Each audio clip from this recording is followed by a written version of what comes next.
La invitada es la ingeniera ambiental Irma Esperanza Ayes Rivera.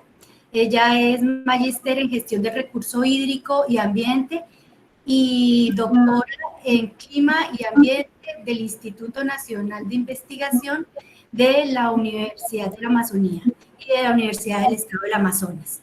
Y también nos acompaña en esta ocasión el ingeniero agrícola de la Universidad del Valle, también doctor, también doctor en meteorología aplicada de la Universidad Federal de Vicosa, ¿sí? Brasil. Los profesores, el profesor y la profesora nos acompañarán hoy en esta sesión. Es un panel sobre cambio climático y desarrollo territorial. Entonces, pues dejo al profesor Loaiza, profesor del departamento, doctor en clima y ambiente, quien moderará la sesión. Entonces, muchas gracias por acompañarnos en estas sesiones abiertas a la comunidad y a los pregrados que tenemos y el posgrado en maestría en geografía. Gracias. Bueno, gracias, profesora Zaida. Pues buenos días nuevamente para todos. Les doy la bienvenida a este que es un seminario que hemos planteado para discutir un poco sobre los planteamientos que se hacen en el medio de ese seminario permanente, como ya lo mencionó la profesora Zaida, aquí relacionados en este momento con lo que tiene que ver con cambio climático y los impactos, ¿cierto? Pero también los retos que se tienen en torno al desarrollo territorial en el marco de esas dificultades que se presentan con los eventos extremos generados por el cambio climático. Entonces nos pareció muy pertinente abrir esta discusión y pues por ello invitamos a Irma, que ya la profesora Zaida hizo la presentación, y al profesor Álvaro también. Ellos son doctores en cada una de sus áreas, pero han trabajado mucho en temas de variabilidad climática, cambio climático, y relacionando pues con los impactos y los retos que imponen este cambio climático a nivel global, ¿no? Pero también un poco marcándolo a los impactos que puede tener esto en la región, principalmente sobre todo Latinoamérica, los impactos que tiene en Brasil, parte de lo que es Centroamérica y también en lo que es Colombia. Entonces, pues voy a dejarlos con la dinámica. Hoy va a ser, Álvaro va a tener, cada uno de los panelistas va a tener 45 minutos más o menos, 40-45 minutos para realizar una presentación, y luego posteriormente de las presentaciones de cada uno de ellos abrimos el panel para discusiones, preguntas, inquietudes que se planteen los asistentes. Entonces, pues Álvaro, bienvenido. Vamos a comenzar como habíamos planteado contigo y bueno. Muchas gracias. Buenas tardes, mi nombre es Álvaro. Ustedes me dicen si ya están viendo la presentación. Wilma, me dicen si la están viendo bien. Sí, ya estamos viéndola. Está bien. Entonces, muchas gracias por la invitación. Voy a presentar pues, en el seminario permanente del Grupo de Territorios y la maestría de Geografía. Mi nombre es Álvaro Javier Ávila Díaz, soy doctor en meteorología y hoy vamos a discutir sobre el cambio climático y desarrollo territorial. Bueno, el tema que yo les traigo hoy es relacionado a los cambios actuales y futuros en eventos climáticos.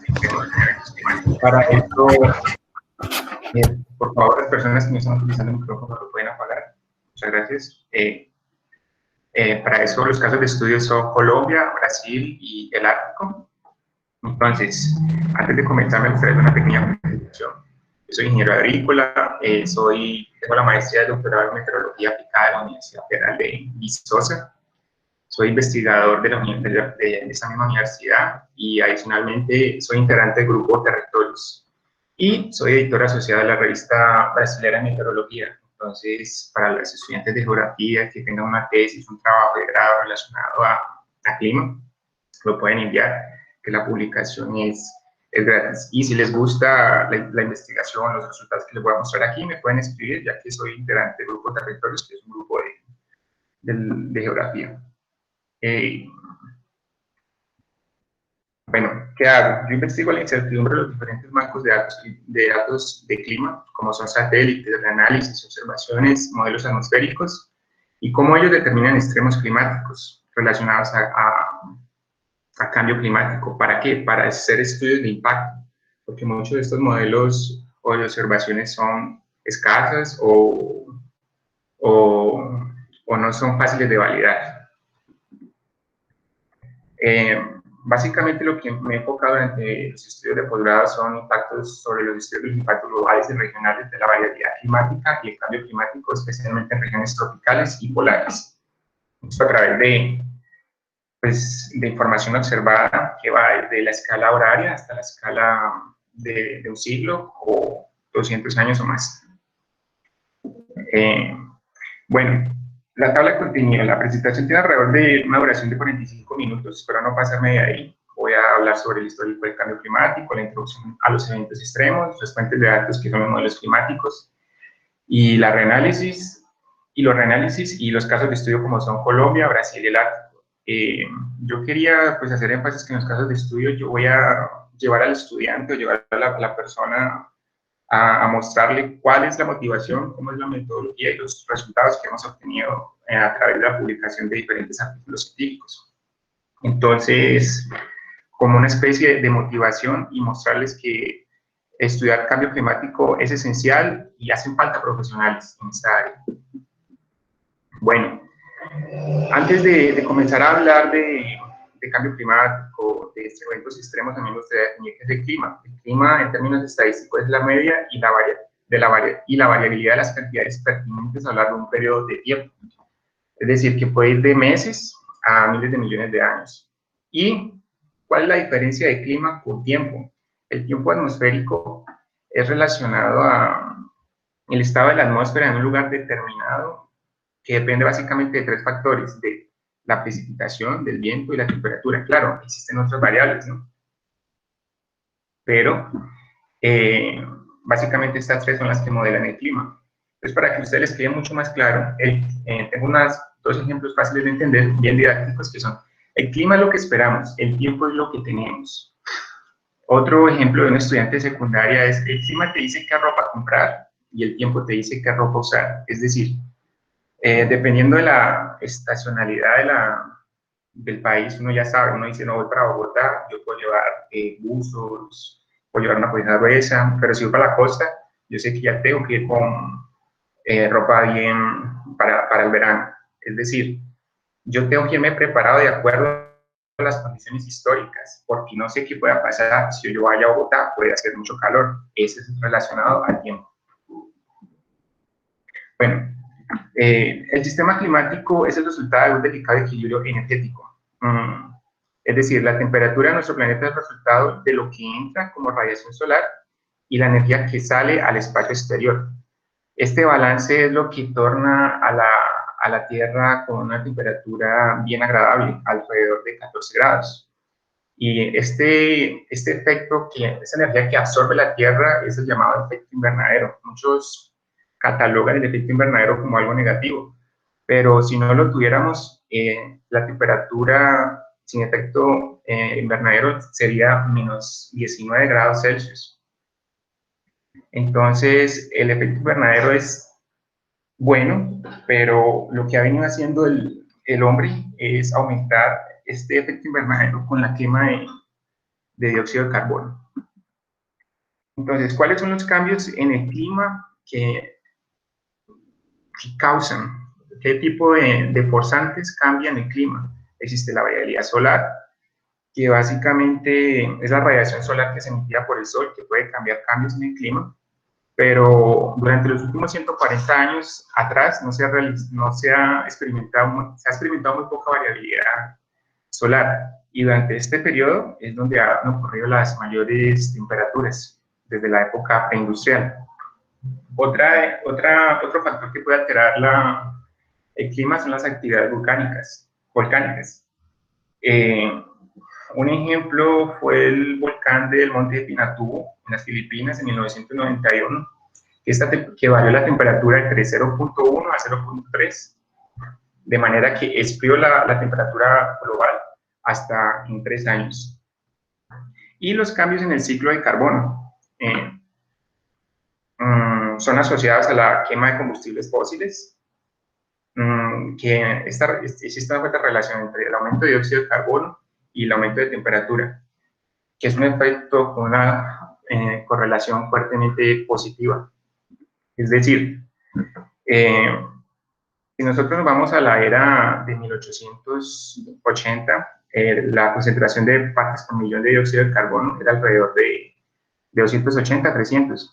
Pero a medida que fue pasando el tiempo, llegamos a una evolución de, por lo menos en octubre del 2019, 408 partes por millón, y en este octubre ya tenemos 411. Entonces, existe, como ustedes lo pueden ver, existe una correlación fuerte entre dióxido de carbono y aumento de temperatura. Pero para describir el estado del clima global no necesariamente nos podemos enfocar en temperatura, existen otros indicadores climáticos como el aumento de dióxido de carbono, precipitación, calentamiento del océano, hielo marino y aumento del nivel del océano, que básicamente es la combinación entre la temperatura global más el hielo marino. Un ejemplo para que ustedes tengan noción del calentamiento global o del cambio climático también, es que desde mediados de octubre del 2020 la formación de hielo marino es la más lenta registrada en el Polo Norte, en el Ártico. Entonces, ese es un ejemplo, un indicador de calentamiento global. Como podemos observar aquí, nosotros encontramos que entre el 2011 y el 2015 fueron los 5 años más calientes pues, del registro que se tiene. Yo creo que ya este récord se ha pasado en los últimos años, 2017 al 2019 han sido años muy calientes. Pero si observamos el aumento de temperatura entre 1961 y 1990 comparado con el actual, encontramos un aumento de casi un grado, de 0.8. Entonces, el Grupo Intergubernamental de Expertos sobre el Cambio Climático, IPCC, se hace una serie de preguntas desde 1990. Vienen publicando una serie de relatorios sobre cuál es la relación entre cambio climático y estado del tiempo, cómo varían las temperaturas en la Tierra, se esperan cambios en los eventos extremos, cómo varía la precipitación en la actualidad, cuán confiables son los modelos climáticos.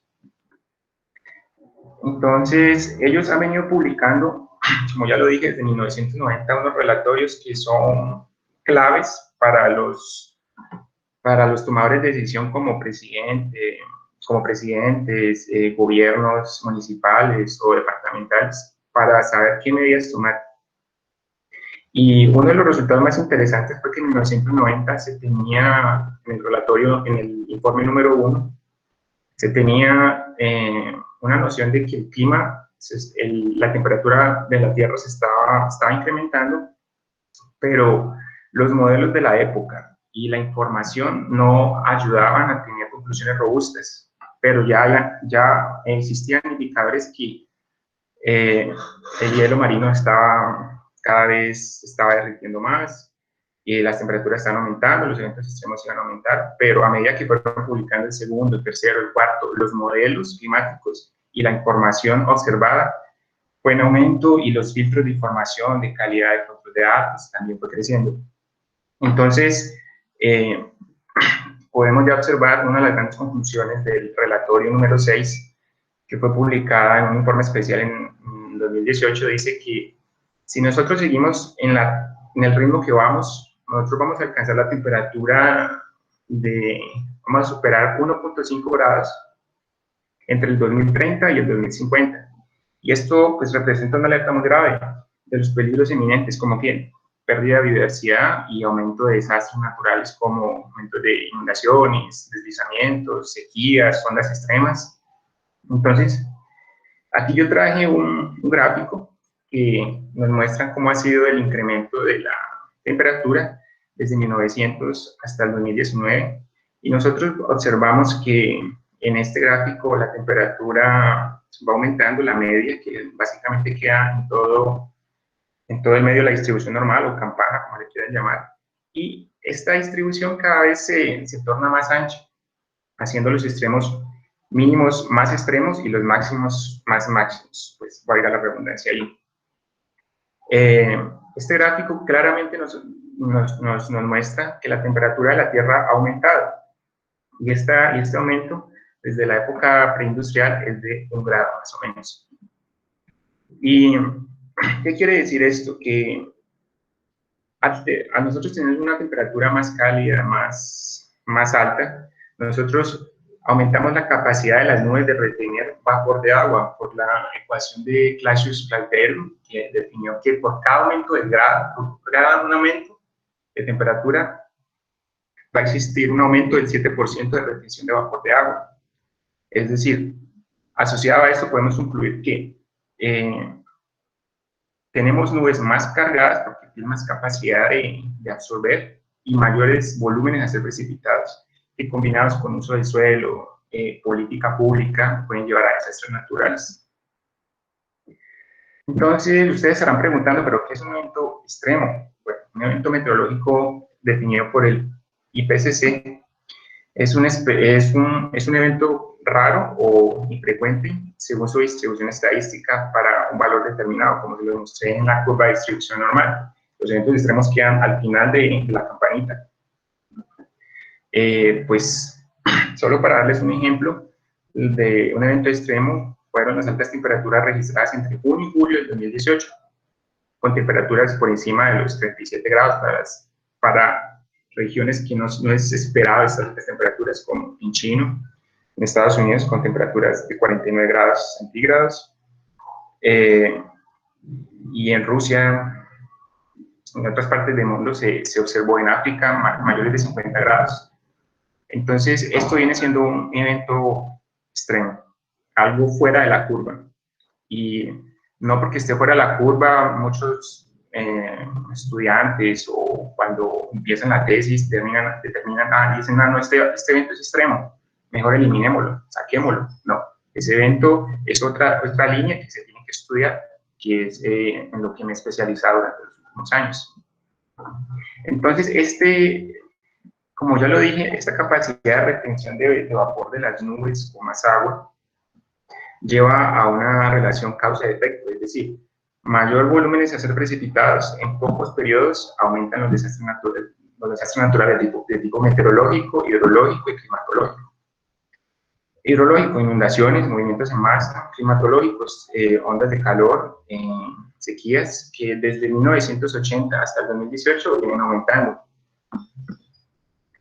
Entonces, ya dando esa pequeña introducción, podemos observar que ya puedo entrar en materia. En los estudios, traje dos estudios, uno que es en el Valle del Cauca y otro que es en las regiones montañosas de Brasil, que son estudios más locales, y otros dos que son estudios ya a nivel regional, para todo Brasil y para todo el Ártico de América del Norte. Entonces, entremos en materia. El primer estudio es sobre tendencias de precipitación en el Valle del Cauca y su relación con las inundaciones.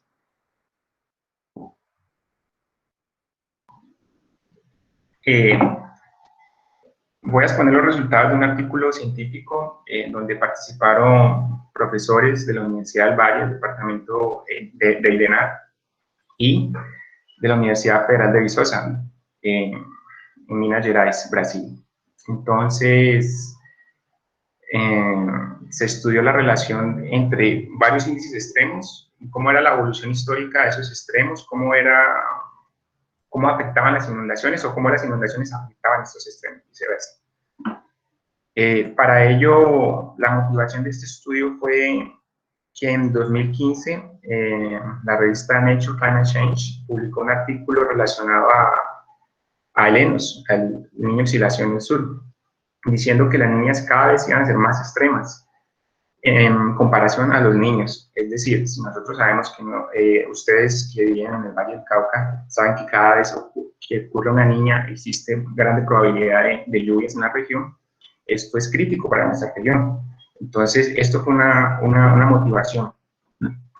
Como podemos observar, la niña de este año, en septiembre del 2020, se mostró el comportamiento típico, que es un enfriamiento de las aguas del Pacífico en la región Niño 3-4. Otra de la motivación fue que la Corporación Autónoma del Valle del Cauca, la CDC, tenía un registro muy bueno de área inundada, época en que ocurrieron las inundaciones desde 1970 hasta el 2013. pero la verdad ellos tienen desde 1950, pero la información disponible que pasó por el control de calidad de datos fue desde 1970 hasta el 2013, para tener un total de 3 inundaciones, y fueron seleccionadas 11 solamente porque fueron asociadas al fenómeno La Niña. Entonces aquí es algo interesante. Esto va a ser es una parte de motivación, pero a la vez una parte de introducción. Cuando ocurre un riesgo, un desastre natural, él no ocurre porque, no, llovió y se inundó. No, esto es una combinación bastante compleja entre la vulnerabilidad, que es el grado de susceptibilidad o capacidad de un sistema para defenderse de los efectos adversos del desastre natural, y la exposición, que se refiere al tipo, grado o naturaleza a la que un sistema está expuesto. Y el peligro inminente pues son las lluvias, la variabilidad natural y el cambio climático antropógeno, que es relacionado al aumento de dióxido de carbono que vine presentando en las diapositivas pasadas. Entonces, si nosotros vemos que la condición en el 2011 del jarillón, del Valle del Cauca, principalmente en la ciudad de Cali, nosotros encontramos que hay escombros, hay hormigas arrieras, hay exposición de la comunidad en regiones de inundación, que es una situación pues no adecuada para cuando ocurre La Niña. La Niña trae lluvias extremas y las lluvias extremas traen inundaciones. Entonces, ¿cuál sería la condición ideal? La condición ideal sería tener áreas de inundación, tener una área con bastantes árboles, hacerle mantenimiento y no tener escombros. Entonces yo quiero que les quede claro que un evento extremo es la combinación de la vulnerabilidad, exposición y los peligros, que básicamente la vulnerabilidad y exposición son claves para se adaptar y mitigar los impactos del cambio climático, porque aquí son establecidas las políticas públicas de qué es lo que se tiene que hacer y qué no a la hora de hacer medidas de adaptación a corto, mediano y a largo plazo. Bueno, ya cerrando la motivación de este estudio, nosotros encontramos que nosotros seleccionamos series de precipitación entre el 70 y el 2013. Iniciamos con 108 estaciones, pero después de pasar por un control de calidad de datos diarios, solamente seleccionamos 39, y índices extremos asociados a precipitación máxima en un día de un año, precipitación máxima consecutiva en un año, en 5 días, precipitación total, frecuencia, días, cuál fue el número de días con lluvias por encima de 1 milímetro, de 30, y índices relacionados a sequías, como los días consecutivos secos, y uno que es los días consecutivos húmedos, que es asociado a duración de los eventos extremos. Bueno, los resultados de este estudio nos muestran que la precipitación total anual ha disminuido, principalmente en la región central y sur, y para las estaciones, para los periodos de marzo, abril, mayo, junio, julio, agosto, septiembre, octubre, noviembre, se encuentran tendencias negativas, es decir, existe una disminución de precipitación marcada, pero que a la vez la época de diciembre, enero y febrero muestra un aumento, principalmente de intensidad de los eventos extremos, como precipitación máxima en 24 horas y 5 días consecutivos de lluvia, al mismo tiempo que se observa que los días con precipitación por encima de 1 milímetro también aumentaron entre el 70 y el 2013.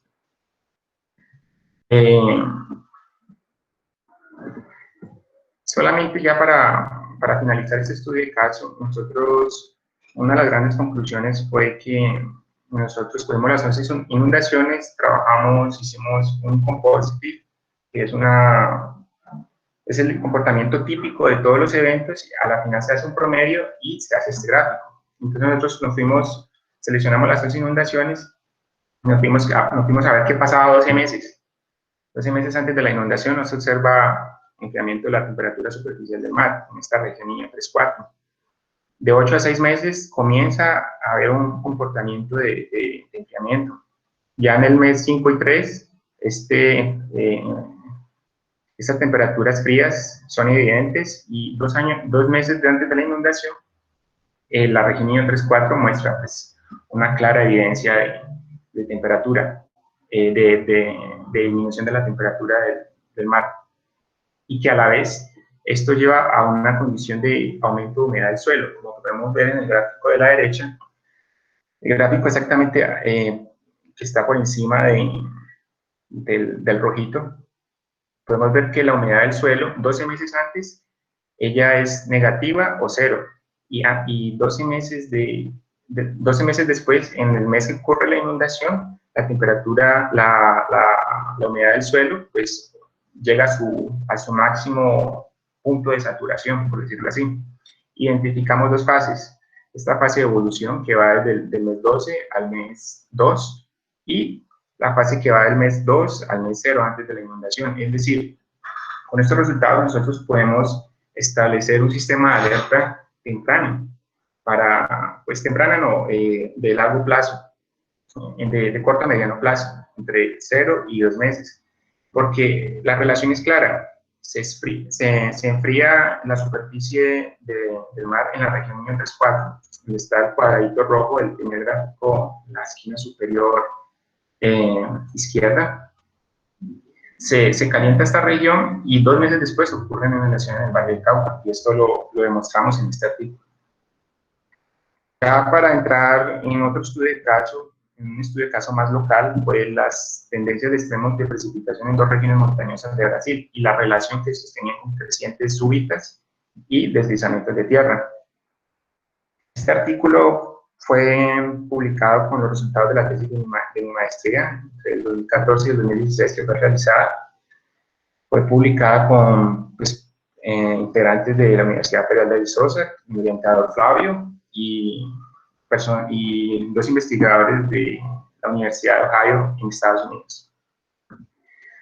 ¿Cuál fue la motivación? La motivación fue que los desastres naturales en Brasil de tipo hidrometeorológico, como sequía, inundaciones, crecientes súbitas, vendavales, granizo y otros, aumentaron considerablemente. Si ustedes ven el gráfico de la derecha, en 1991 el número era 773. Y en 2012 este número pasó para 3.800, es decir, este número fue 5 veces mayor. Y básicamente este incremento pasó en la región sur, en la región sudeste, sureste, en la región sur del país. Entonces nosotros seleccionamos 2 regiones, la región montañosa de Río de Janeiro, una área casi de 10.000 kilómetros, y la región de una región montañosa de Santa Catarina, que es en el sur del país. Nosotros otra vez iniciamos con 44 estaciones, hicimos el control de calidad de datos, pasamos a 25 estaciones de precipitación, y para Santa Catarina comenzamos con 55 y solamente seleccionamos 27. ¿Pero por qué estudiar estas 2 regiones? Nosotros queríamos ver cómo era la relación entre extremos climáticos y desastres naturales de tipo hidrometeorológico. En 2 regiones, una que es densamente poblada, que es la región de Río de Janeiro, con 108 personas por kilómetro cuadrado, y otra en el sur del país, solamente con 18 personas por kilómetro cuadrado. Entonces queríamos ver si en los 2 ocurrían desastres naturales y si en las 2 regiones ocurrían eventos climáticos extremos. Entonces nosotros observamos que si ustedes observan el gráfico de arriba, RJMR es la región montañosa de Río de Janeiro y la región de abajo es la región de Santa Catarina.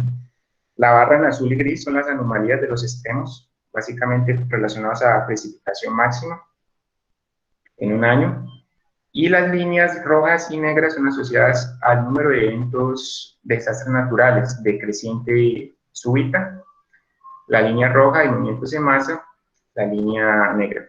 Entonces nosotros encontramos que los eventos extremos en las 2 regiones están aumentando, existe una tendencia de aumento, pero si nosotros a comparar la tendencia de desastres naturales relacionados a creciente súbita de Río de Janeiro con Santa Catarina, los eventos fueron considerablemente más altos, la tendencia fue un patrón mayor de eventos extremos de aumento por década, es decir, 5 eventos de aumento durante es la tendencia durante este periodo analizado entre el 91 y el 2012. Entonces, la conclusión de esto fue que la precipitación, si ustedes se acuerdan, en el primer estudio que les mostré, fue que la precipitación está disminuyendo en la parte central y sur del Valle del Cauca, pero aquí está ocurriendo lo contrario. Entonces, los estudios de cambio climático se tienen que hacer a una escala local, bien minuciosa, para saber qué está causando el cambio climático en las determinadas regiones, porque los efectos pueden ser adversos, diferentes. Nosotros encontramos que para la mayoría de estaciones y para la escala anual existe un aumento de precipitación, excepto para junio, julio y agosto para la región de Río de Janeiro. Nosotros también encontramos una fuerte relación entre los extremos climáticos relacionados a lluvia máxima y los desastres naturales. Es decir, estos índices asociados, ya en el primer estudio del 2019, que fue publicado con resultados del Valle del Cauca, y este estudio nosotros encontramos que estos dos índices, estos dos indicadores climáticos nos pueden servir para establecer un sistema de alerta de corto y mediano plazo. Ya para entrar ya en el tercer ejemplo, es evaluando los cambios actuales y futuros en eventos climáticos extremos en Brasil. Fueron realizados 2 artículos científicos publicados en la revista Climate Dynamics, recién salidos del horno, por decirlo así, con resultados directos de mi tesis doctoral, en que en el primer artículo yo evalúo el desempeño, es decir, cuán confiables los modelos son para determinar extremos en Brasil. Y después selecciono los mejores modelos y digo, bueno, ya estos modelos son los que mejor me representan la región, voy a hacer esa proyección hasta el 2100 para tener una noción de cuánto va a cambiar los extremos relacionados a temperatura y a precipitación. Estos 2 artículos fueron realizados, pues, otra vez con la Universidad Federal de Viçosa, donde hice un estudio de posgrado, la Universidad Federal de Itajubá, que es también aquí en Minas Gerais, y con un investigador de la Universidad de Ohio. Entonces, es decir, este trabajo fue muy chévere, pero necesitó un equipo. Yo no hice esto solo, yo me basé en varias personas, incluyendo al profesor Wilmar, que me ayudó bastante en varias cosas, y en la definición de otros conceptos. Bueno, la motivación de este estudio. Voy a esclarecer que estos 2 estudios los voy a presentar en inglés porque pues, fueron resultados que ya estaban en inglés y pues quise dejarlo así. Si ustedes ven la curva, ¿qué es lo que podemos esperar para el futuro? Si ustedes ven la curva negra, nosotros observamos que es el comportamiento normal de la precipitación del presente. Es decir, aquí en el eje Y nosotros tenemos la frecuencia, en el eje X tenemos la precipitación. Eventos suaves son cerca pues, al punto pues, 0, y eventos pesados de lluvia son asociados a grandes magnitudes en el eje X. Entonces, nosotros, ¿qué esperamos para el futuro? Menos eventos suaves y más eventos extremos. Es decir, cuando digo extremos, pueden ser positivos o negativos. Positivos, húmedos, precipitación máxima en 24 horas, antes era 100 milímetros, ahora pasó a 180 o 120, o eventos extremos secos, es decir, antes nosotros teníamos periodos de lluvia, sin lluvia de 10 días, hasta 10 días, ahora pueden llegar a 20, 15, 30 días sin lluvia. Entonces, ¿cuál fue la motivación? Fue evaluar cuál es el estado actual del cambio climático entre el 80 y el 2016 y los cambios futuros en Brasil entre el 2006 y el 2100 para Brasil, con banco de datos climáticos, reanálisis, observaciones y merging. Merging es una combinación de todo, es decir, una mezcla de varios conjuntos y después se hace una media. Claro, con algoritmos bien especializados para esto. Entonces, como lo dije en la tabla de contenido, yo quería mostrar qué es lo que está por atrás de estos estudios. Un trabajo muy grande de manipulación de información. Para ustedes tener para imaginarse, yo trabajé aproximadamente con 15 terabytes de información. Eso equivale a 15.000 gigas de información. Y si ustedes quieren pues, representarlo en un computador, serían 15.000 computadores que básicamente traen un tera. Trabajé con básicamente 29 conjuntos de datos climáticos entre el 80 y el 2100 para 2 escenarios. Para un escenario que no es tan... un escenario de proyección, cuando yo me refiero a esto, son... es información que se le coloca al modelo de dióxido de carbono en aumento hasta el 2100. Es decir, en un escenario real, que es el 4.5, y un escenario que estima aumentos hasta 8 grados al final del siglo del 2100. Entonces, ¿qué es un modelo? Básicamente porque en el estudio 1 y en el estudio 2 trabajé solamente con estaciones, pero la gran limitación de las estaciones en estudios de cambio climático es que son escasas, la información es buena, o comenzó solamente en el 2010, pero usted necesita información desde 1950. Entonces, para eso los modelos fueron creados, que es una representación de los procesos físicos, químicos y biológicos que afectan el sistema climático. Es decir, ellos hacen una representación de la nube en un cuadradito, básicamente este cuadrado, con una resolución de 1 grado a 3. Es decir, esto equivale a 100 kilómetros por 100 kilómetros. Si nosotros fuéramos a dividir Colombia, voy a hacer un cálculo, no lo sé, Colombia en estos cuadraditos con una resolución de 3 grados, yo me imagino que Colombia sería representada en 6 o máximo 10 cuadros de información. Entonces, por eso es que estos modelos no son tan seguros, no son tan seguros, no tan confiables en la escala local. Entonces, por eso yo evalúo los modelos para saber qué modelos eran los que mejor representaban el clima actual. Y es una gran cantidad de información de estos modelos, porque ellos simulan tanto en las diferentes layers o camadas, estos modelos hasta la troposfera o hasta más niveles, y ellos generan información horaria, diaria, mensual y anual. Eso quiere decir que es un volumen, una demanda computacional muy grande. Y lo que yo hice fue trabajar con modelos que usan downscaling, que es una reducción de esos modelos iniciales a una escala de 25 grados, que ya se pueden representar con esa escala. Ya puedo tener noción de lo que está pasando en un municipio, hasta en una hacienda, dependiendo del tamaño. Entonces, en mi tesis yo trabajé 27 índices, de los cuales seleccioné 16, 8 relacionados a temperatura extrema, como ondas de calor, días fríos, días calientes, temperatura máxima, temperatura mínima, y extremos de precipitación, que ustedes ya los conocen, que fueron relacionados en los diferentes estudios, ya los nombré. Entonces, fue bastante complejo, porque era mucha información, tenía 29 conjuntos de datos para analizar, tenía 16 índices, tenía, pues, Brasil que tiene las dimensiones de casi un continente, y el periodo, que era desde 1980 hasta el 2100, más de 100 años de datos para procesar.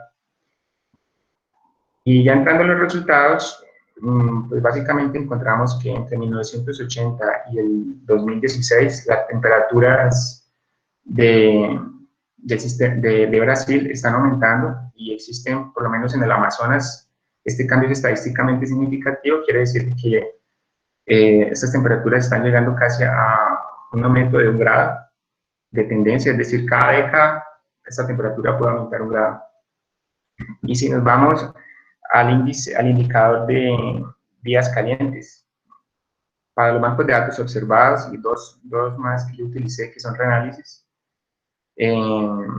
todos muestran básicamente lo mismo, pero si nosotros analizamos este banco de datos establecido por la Universidad de Princeton en Estados Unidos, él da resultados contradictorios. Entonces, por eso, ahora que estamos en una época de datos, de información, nosotros no podemos trabajar solamente con los datos.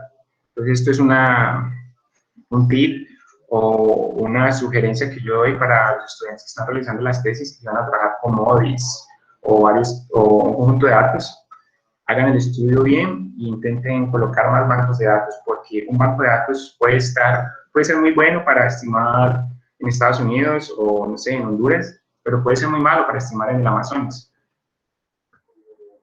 Y si nosotros estudiamos los cambios futuros con los mejores modelos seleccionados, nosotros observamos que para las diferentes áreas de Brasil existen aumentos entre el 2046 y el 2065 de 2 grados. Es decir, una situación bastante crítica en la temperatura máxima para los dos escenarios, para un escenario realista y uno bien pues, pesimista. Y ya para el final del siglo, nosotros encontramos aumentos mayores a 4 grados de diferencia al histórico, que fueron para todas las regiones de Brasil. Y los casos en relación al caso de estudio, pero en precipitación, nosotros encontramos que ya la precipitación no varía tanto, la variación tiene una variabilidad mayor a la temperatura. Y los bancos de datos, los diferentes bancos de datos, reproducen resultados diferentes. Entonces nosotros nos enfocamos en el observado, que es el primero con el rectángulo, y vemos que los otros intentan simular esta tendencia, pero se quedan cortos. Pero, por ejemplo, en la cuenca de Tocantins vemos que la precipitación total está disminuyendo y los días consecutivos secos en los diferentes bancos de datos se muestran a la disminución. Es decir, esto traduce que para la región agrícola en expansión que es Mato Piba, en Brasil, que es los estados de Maranhão, Piauí y Tocantins, ellos establecieron como una región agrícola y expansión esta parte, en límites del nordeste del país. Entonces, la situación futura de esto va a implicar varios tipos de adaptación con, no sé, plantas resistentes a las sequías o otro tipo de estrategias. Y ya para el futuro nosotros encontramos que la precipitación total en el norte del país, principalmente en el Amazonas, está disminuyendo. Lo que es la cuenca del Amazonas, Tocantins, San Francisco, que son regiones en el norte, está disminuyendo, y esto también está acompañado por un aumento de días consecutivos secos en los dos escenarios, tanto en el pesimista como en el realista como en el pesimista. Ya para cerrar las conclusiones en esta parte, nosotros observamos que de lo histórico, de lo observado con los bancos de datos que teníamos entre el 80 y el 2016, se observó un calentamiento para los diferentes índices relacionados a ondas de calor, días calientes, días fríos, noches calientes, y una reducción de eventos extremos fríos, como temperatura máxima, días fríos y noches calientes.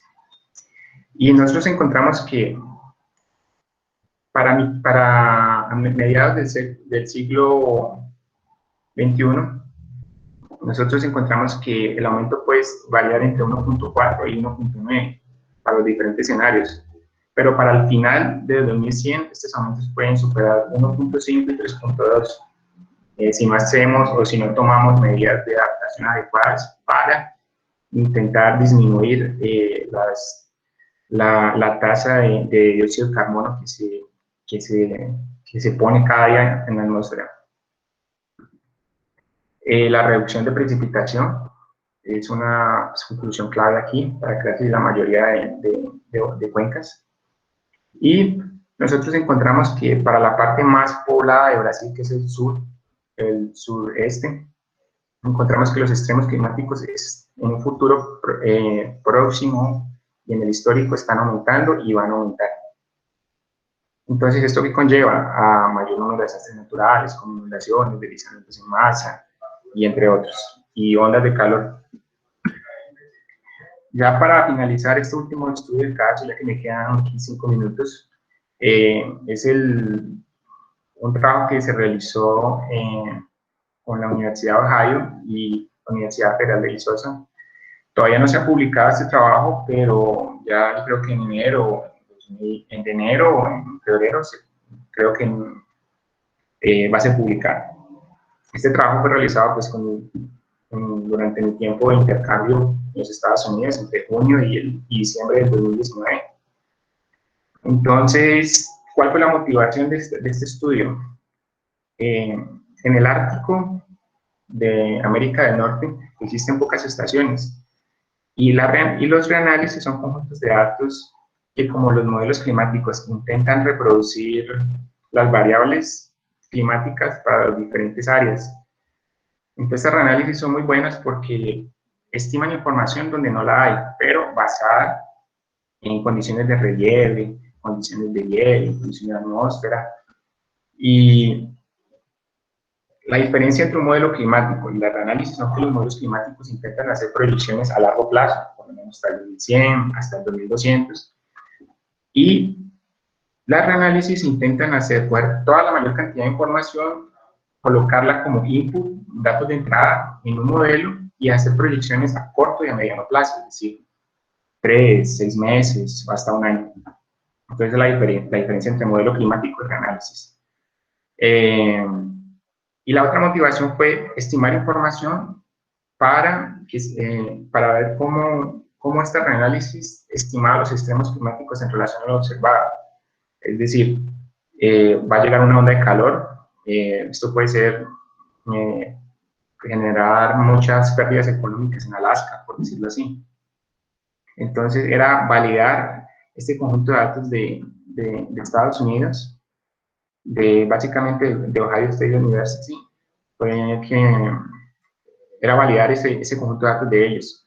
Y también porque varios estudios ya muestran que desde mediados o aproximadamente llegando al 2000, nosotros encontramos que hay un gran incremento de temperatura. Entonces, nosotros queríamos corroborar si este banco de datos hacía lo mismo. Entonces, ¿cuáles fueron las entradas? El banco de datos de Estados Unidos, que es el ASR, desarrollado por ellos, entre el periodo del 2000 al 2016. Cuando digo la región del Ártico, América del Norte, estoy refiriéndome a esto porque no cogí Rusia y otros países por efectos de información. Y la contribución de esto es determinar un banco de datos que tenga bastante confianza para determinar extremos en un futuro cercano. Entonces, básicamente, lo que ya había dicho, los análisis cogen información observada de diferentes periodos y las colocan en un modelo para estimar las variables climáticas de mediano a corto plazo. Ya los resultados, estos datos fueron comparados con lo observado, es decir, cómo la temperatura máxima está siendo representada y los días húmedos están siendo representados en mi modelo, en el reanálisis. Quiere decir que colores blancos o suaves son un desempeño pues, no adecuado y colores oscuros son un desempeño bueno. Encontramos que para temperatura, que es una variable que no cambia mucho, la temperatura es bien simulada por este reanálisis y el índice relacionado a días húmedos ya comienza a no ser tan bien estimado por este banco de datos, principalmente en la cuenca del Ártico, que es esta parte principal, que es esta aquí, la región 1, la parte gris. ¿Cuáles fueron los resultados? Los resultados de esto fueron que existe un calentamiento principalmente en Alaska y en el norte del Ártico, tanto para el banco de datos observados como para el análisis, y una disminución de las noches frías. Es decir, el Ártico, varios índices mostraron que hay una disminución en frecuencia e intensidad de los eventos fríos y un aumento de los eventos calientes. Pues conclusiones, ya para finalizar. Desde 1850 se estima que la temperatura hasta hoy creció más o menos 1 grado con respecto a los niveles preindustriales, con un rango probable entre 0.8 y 1.2. Pues este valor cambia porque por lo menos para la ciudad de Viçosa, que hice este estudio, se observa un calentamiento solamente desde 1968 hasta el 2013 de 2 grados. Entonces, eso no quiere decir que no podemos generalizar. Cada caso es un caso y cada fuente de datos hay que analizarla debidamente. Como ya lo dije, entre el 2030 y 2052 es la idea que no se llegue a un aumento mayor de 1.5. pero si seguimos al ritmo que estamos ahorita, vamos a llegar a eso muy rápido. Porque pues, los impactos van a ser claros tanto en la disminución de biodiversidad de los ecosistemas como la pérdida y extinción de especies y aumento de desastres naturales. Básicamente era eso que tenía para mostrarle a ustedes. Y cualquier cosa, pues estoy a disposición en este correo, o constantemente yo publico mis trabajos o los estudios que yo hago en LinkedIn o en Twitter. Muchísimas gracias por la atención. Bueno, muchas gracias, Álvaro. Súper interesante la presentación y la gran cantidad de estudios de casos que nos muestran precisamente los diferentes impactos regionales que puede tener las alteraciones generadas por el cambio climático en diferentes variables. Cualquier entonces pregunta, vamos a abrirla hacia el final para profesora Zaida. Creo que es mejor manejarlo así, ¿cierto? Dejar hacia el final las preguntas de los dos panelistas. Sí, de acuerdo para no quitarles tiempo en la presentación, y dejamos al final para reunir todas las preguntas para cualquiera de los dos expositores o para ambos. Vale, perfecto. Muchas gracias, profe. Entonces le voy a dar la bienvenida nuevamente a la doctora Irma Ayes. Y entonces, pues, bienvenida. El panel es suyo. ¿Aló? Bueno, Hola. no sé si... Bueno, sí, quiero empezar a compartir, pero espérenme. Bueno, pues. Entonces,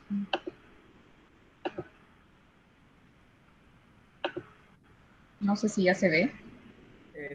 Ya está proyectando, ya se va a proyectar. Listo, ya. ¿Ya? Sí. Bueno, pues igual, muchas gracias a Wilma por la oportunidad de estar acá, ¿no? Y tal vez esta parte de la presentación va a ser un poco más, así, no sé, va a ser el apellido de lo que estaba hablando Álvaro, ¿no? Porque lo vamos a tratar de llevar a la parte de desarrollo territorial.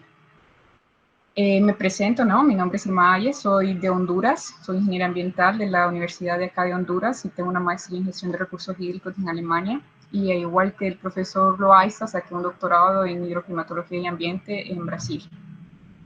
Entonces, así como Álvaro nos habló un poco, ¿no? La parte de calentamiento global y cambio climático, entonces él nos presentó esto, ¿no? La diferencia entre lo que es variabilidad climática, cambio climático, y a su vez también nos presentó en términos de los eventos extremos, tanto de temperatura como de precipitación. Entonces, mucho de esto que ha venido comentando y compartiendo con nosotros Álvaro, de hecho es el tratar de estudiar cómo se está viendo afectado, ¿no? En realidad la parte atmosférica debido al aumento de gases de efecto invernadero. Pero al final también mucho de lo que presentó Álvaro no solamente es en términos de calentamiento global propiamente dicho, en términos de temperaturas, ¿no? Mudanzas, sino también en términos de cambios en la hidrosfera, porque mucho de lo que presentó en términos de eventos extremos de precipitación son porque han venido siendo también modificados lo que es el ciclo hidrológico. Claro, esto también no podemos obviar que existen las otras capas de la Tierra, ¿no? Que tienen mucha importancia, la parte de la litosfera, la criosfera, como también Álvaro nos comentaba, en la parte del Ártico.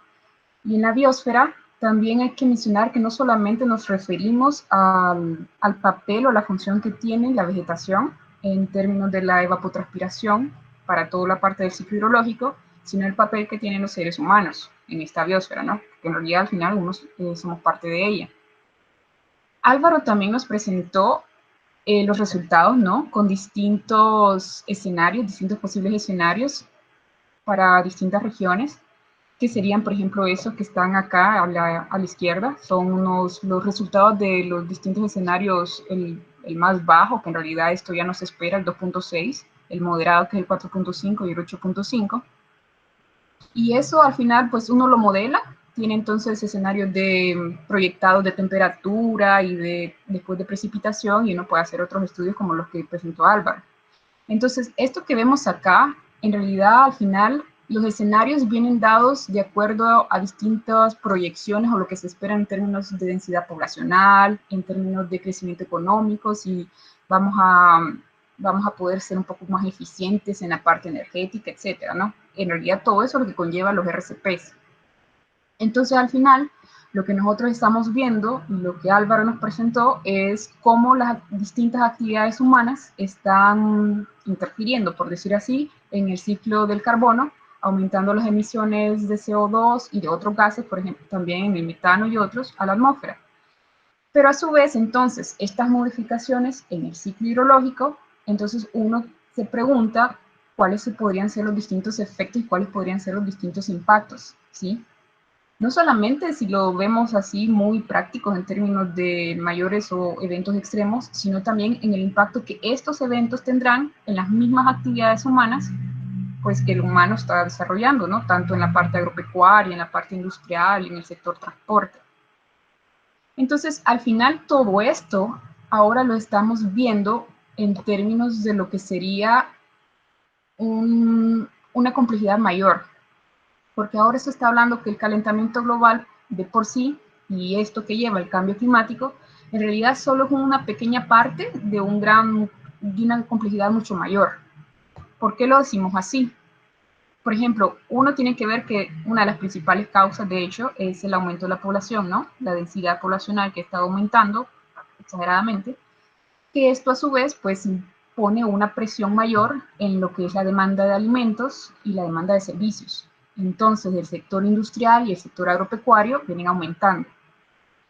Cada una de estos, y esto es muy, en realidad, muy esquemático y muy básico, porque aquí deberíamos de tener otras flechitas y otros sectores. Pero todo esto al final también, y también si podríamos aumentar acá, es lo que es la parte de biodiversidad que se ve afectada por el aumento en las partes, en aumento en términos de cambios de uso de suelo para la parte agrícola y para la parte industrial. Y todo esto al final se viene conectando y lo que ahora se está hablando en realidad es que lo que estamos teniendo son distintos cambios en los ciclos bioquímicos.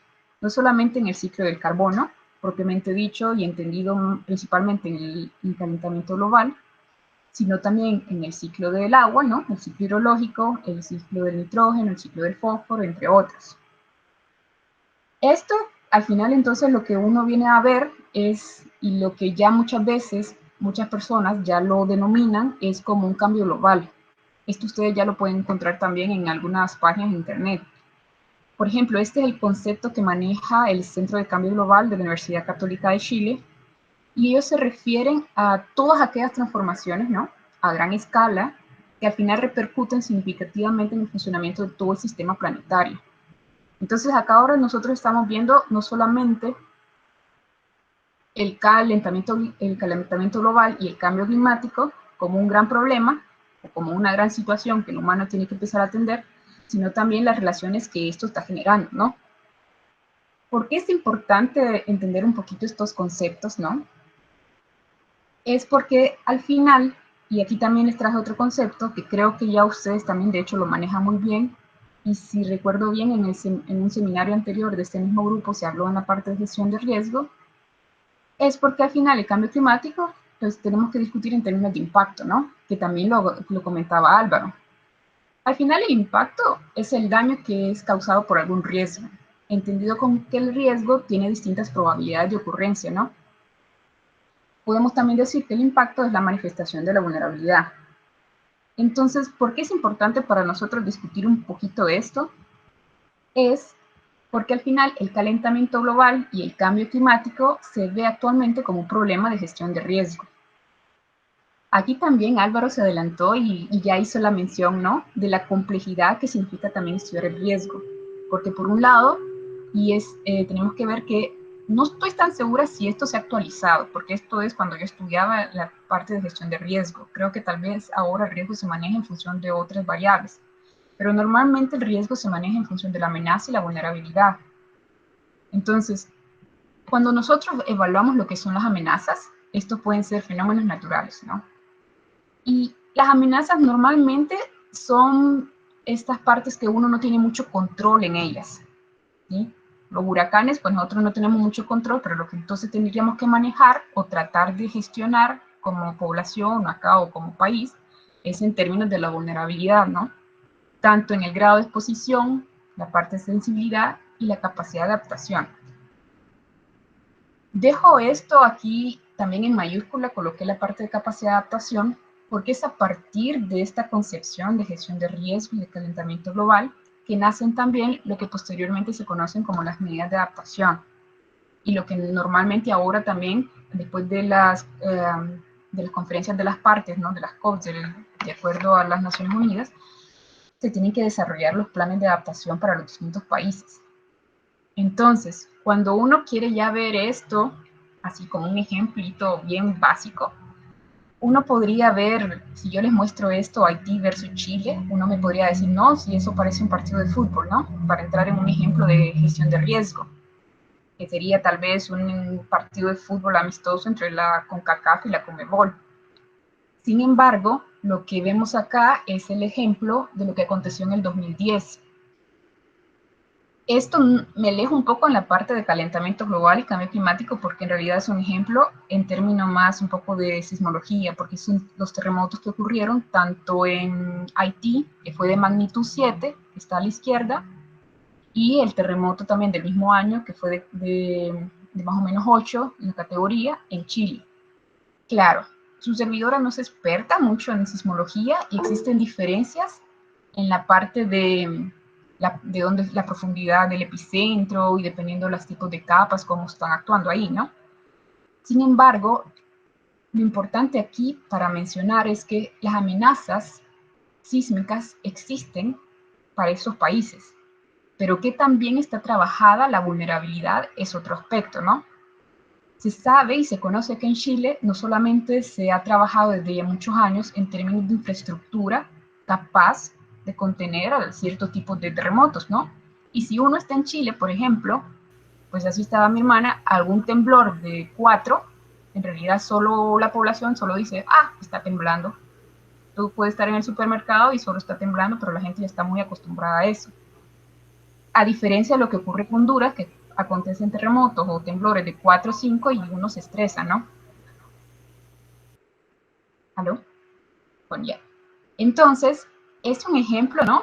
Cuando nosotros estamos tratando de ver en términos de las diferencias entre las amenazas y las vulnerabilidades. ¿Por qué es importante entonces cuando ya lo llevamos al campo del cambio climático?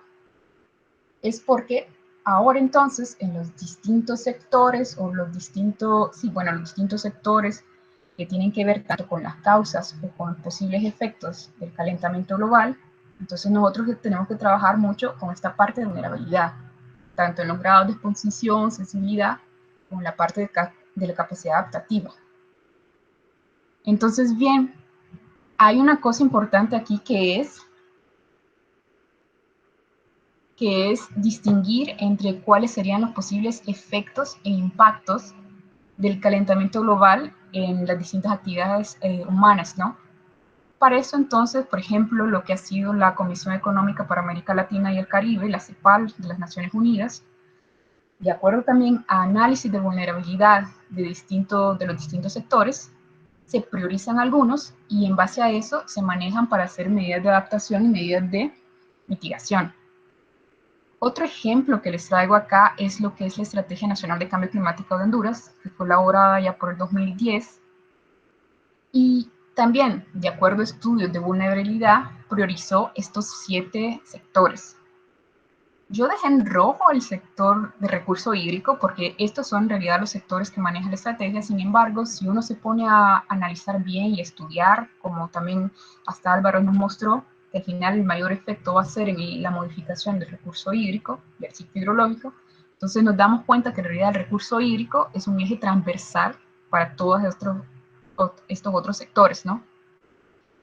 Y ahora bien, si nosotros queremos discutir entre efectos e impactos que tiene el calentamiento global y el cambio climático, ¿no? Después, en estos sectores, muchas veces, y lo digo acá, hay que tener mucho cuidado, porque muchos de estos efectos y muchos de estos impactos pueden ser directos o pueden ser indirectos.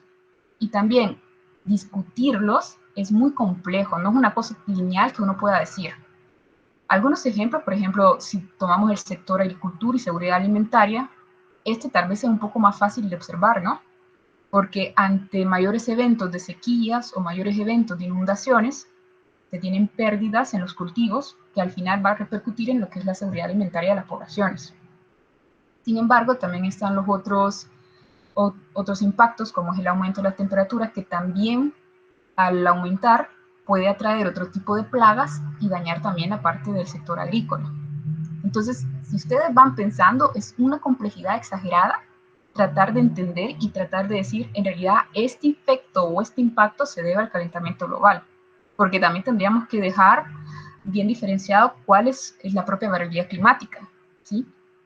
También otro sector que maneja la estrategia en Honduras es en términos del bosque y biodiversidad, la parte marino-costera, no solamente en términos del aumento del nivel del mar, ¿no? Sino también en términos tal vez de intrusión salina en los acuíferos cercanos. En la parte del sector de salud humana, también hay veces tenemos directos e indirectos.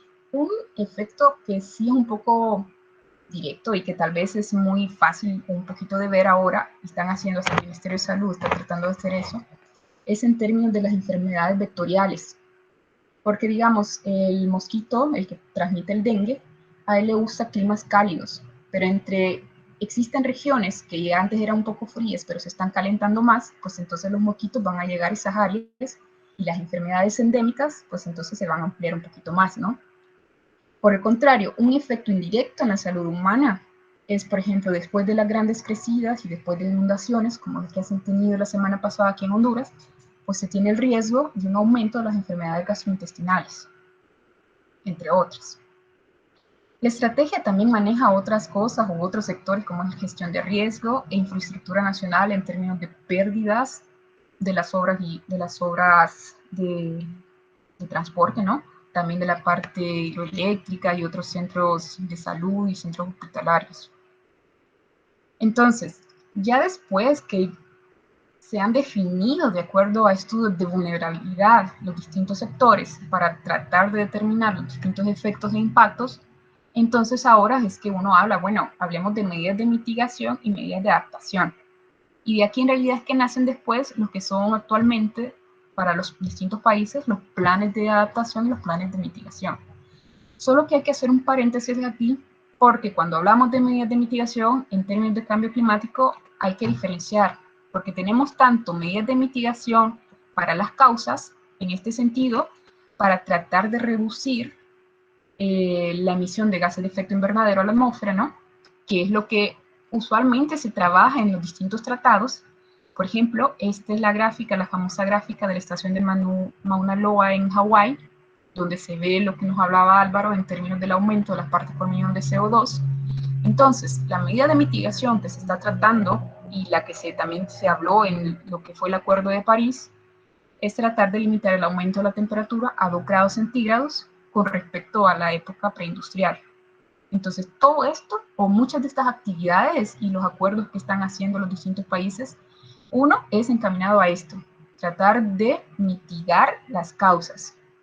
Sin embargo, cuando hablamos de los distintos sectores y los posibles efectos e impactos, entonces estamos hablando de medidas de mitigación para esos impactos. Entonces, por ejemplo, esta es una foto del río Choluteca, si no me equivoco, porque ya no estoy segura, en una crecida, que creo que fue la de arriba, es la crecida de acuerdo después del huracán Mitch en 1998, y lo de abajo son los últimos 3-4 años que han habido grandes secas aquí en Honduras, donde actualmente en realidad este río se podía cruzar sin necesidad de un puente, ¿no? Entonces, de acuerdo a todo lo que les mostré anteriormente, de que hay que distinguir y hay que priorizar los distintos sectores vulnerables, entonces se manejan las medidas de mitigación para tratar de reducir los posibles impactos, que en realidad la amenaza está latente y nosotros no podemos tratar de minimizar la amenaza. Y ya existe la vulnerabilidad por eventos extremos, lo que hay que tratar es ver cómo mitigar estos impactos, ¿no? Por otro lado también, además de las medidas de mitigación para estos impactos, se tienen que evaluar entonces medidas de adaptación. Si ya más o menos los modelos y en realidad casi todos los ensamblajes nos están mostrando que va a haber un aumento de temperatura, ya estamos viendo de hecho un incremento en términos de eventos extremos, bueno, entonces hay que buscar medidas de adaptación, ¿no?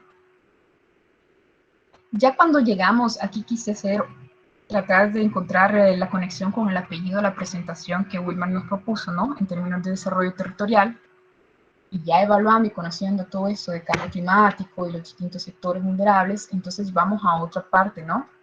que es tratar de entender, bueno, el desarrollo territorial, no solo pensando en el presente, sino en el futuro. Pero, por ejemplo, esta imagen ilustra lo que es Babilonia, allá antes, 2000 años antes de Cristo. ¿Y por qué es importante mencionarlo, traerlo a colación? Es porque en realidad todas las civilizaciones, ¿no? Y en realidad el humano, muchas de sus grandes ciudades están puestas estratégicamente de acuerdo al recurso hídrico, ¿no? Aquí se ve lo que es, si no me recuerdo bien, era el río Éufrates en Asia. Al igual también tenemos lo que es el lago de Texcoco, que también eran un grandes sistemas de lagos donde se construyó lo que actualmente es la ciudad del Distrito Federal en México. Y este también, yo espero no haberme confundido, pero creo que es un río, uno de los 7 que pasa por su región allá en Cali. Mientras que también este es la capital de Honduras, pero aquí solo se ve la imagen de Comayagüela, que es una de las ciudades que forman la capital, que es Comayagüela y Tegucigalpa, aquí no se ve Tegucigalpa.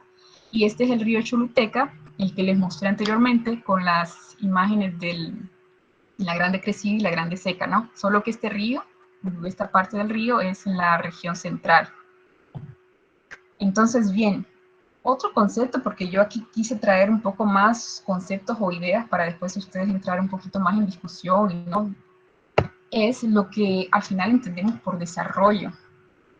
Porque si bien es cierto, mucho se está hablando últimamente en términos de, bueno, de hecho que se habla todavía con las clasificaciones de países subdesarrollados y desarrollados, en realidad esto se está hablando principalmente en términos de crecimiento económico, porque en realidad se ve más en términos de indicadores macroeconómicos como es el Producto Interno Bruto. Sin embargo, cuando hablamos en realidad de un desarrollo económico, meramente dicho, nos estamos refiriendo a algo más que solo parte de indicadores macroeconómicos, ¿no? Nos estamos refiriendo también a la parte de la calidad de vida de las personas, y aquí también tenemos que incluir otros aspectos como la salud y educación. Este concepto y estas diferenciaciones son importantes no solamente porque cuando hablamos ahora, ¿no?, de calentamiento global, de cambio climático y de desarrollo territorial, pues entonces estamos hablando de la planificación, ¿no?, a futuro. Y algo que también muchas veces se ha obviado, a pesar de que también es un concepto muy antiguo, que fue desarrollado no tanto para el calentamiento global, sino en ese momento para la parte de contaminación y cómo se estaba viendo todo esto, era el concepto de desarrollo sostenible. Yo sé que ustedes, la mayoría de nosotros lo conocemos, es una cosa muy antigua ya, pero si bien es cierto, fue discutido en su momento para todo esto de la contaminación que había, principalmente la atmósfera, también el agujero de la capa de ozono. Esto es muy aplicable también para si queremos hablar en términos de desarrollo territorial, considerando lo que es el calentamiento global, ¿sí? Sin embargo, es muy complejo de ver. Ahora bien, o de alcanzar, de hecho. Aquí después de esto lo que les quise traer es un ejemplo también, como lo que nos mostró Álvaro, solo que este es un poco un caso de estudio un poquito de la semana pasada o actual, me podría decir alguien. Uno de los efectos, ¿no?, en términos de calentamiento global, y ya existen varios estudios que están tratando de analizar esto, es que pues aumenta la temperatura de los océanos y se está viendo una mayor o una intensificación en lo que son los huracanes. De hecho que la temporada de huracanes de este año, el 2020, en el Atlántico, ha sido una de las temporadas más activas. Aquí se puede ver lo que aconteció en septiembre de este año, donde ocurrió algo que no ocurre desde hace tiempo, y era tener 5 ciclones tropicales danzando por ahí en el Océano Atlántico, además de tener otros 2 con condiciones de probabilidad.